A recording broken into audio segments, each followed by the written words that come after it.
Hello, Mr. Buffett.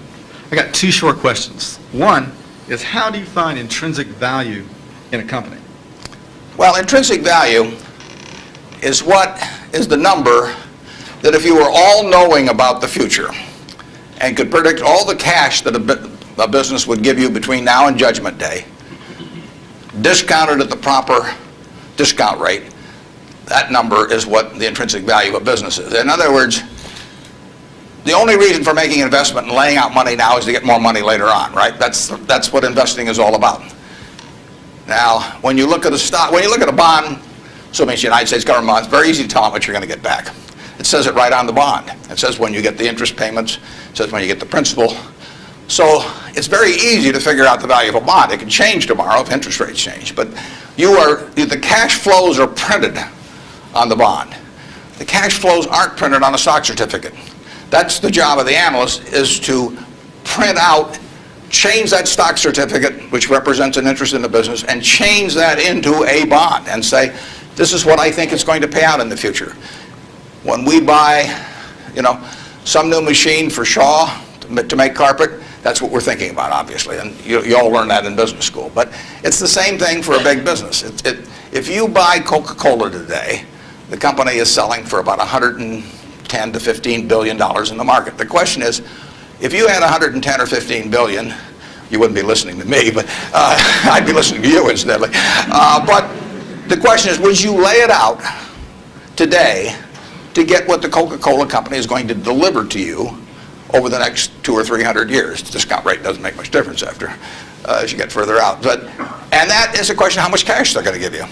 It isn't a question of, it isn't a question of how many analysts are going to recommend it, or what the volume in the stock is, or what the chart looks like, or anything. It's a question of how much cash it's going to give you. That's the only reason. It's true if you're buying a farm. It's true if you're buying an apartment house. Any financial asset, oil in the ground, you're laying out cash now to get more cash back later on. And the question is how much are you going to get, when are you going to get it, and how sure are you?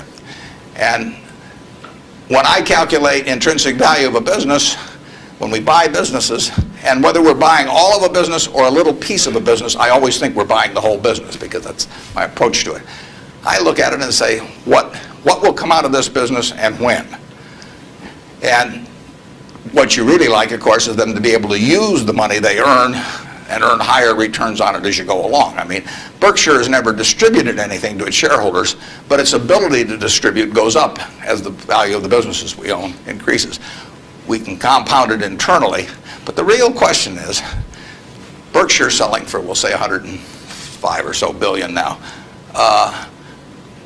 What can we distribute from that 100? If you're going to buy the whole company for 105 billion now, can we distribute enough cash to you soon enough to make it sensible at present interest rates to lay out that cash now? And that's what it gets down to. And if you can't answer that question, you can't buy the stock. You can gamble in the stock if you want to, or your neighbors can buy it. But if you don't answer that question, and I can't answer that for internet companies, for example. There are a lot of companies, there are all kinds of companies I can't answer it for, but I just stay away from those. Number two.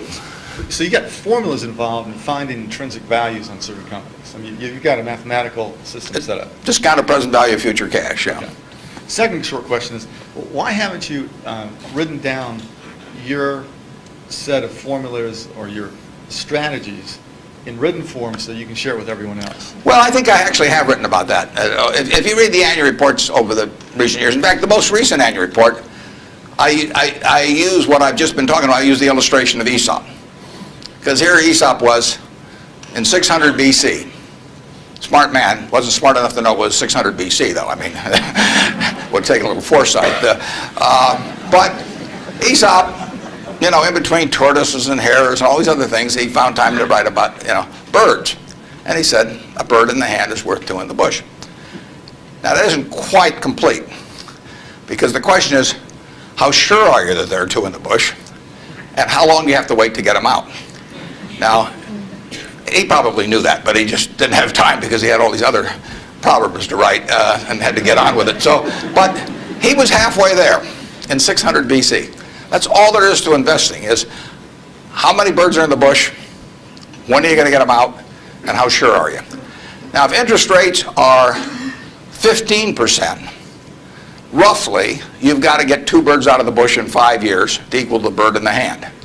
But if interest rates are 3%, and you can get 2 birds out in 20 years, it still makes sense to give up the bird in the hand, because it all gets back to discounting against an interest rate. Problem is, often you don't know, not only how many birds are in the bush, but in the case of the internet companies, there weren't any birds in the bush. But they still take the bird that you give them if in the hand. But I actually have written about this sort of thing, and stealing heavily from Aesop, who wrote it some 2,600 years ago, but I've been behind on my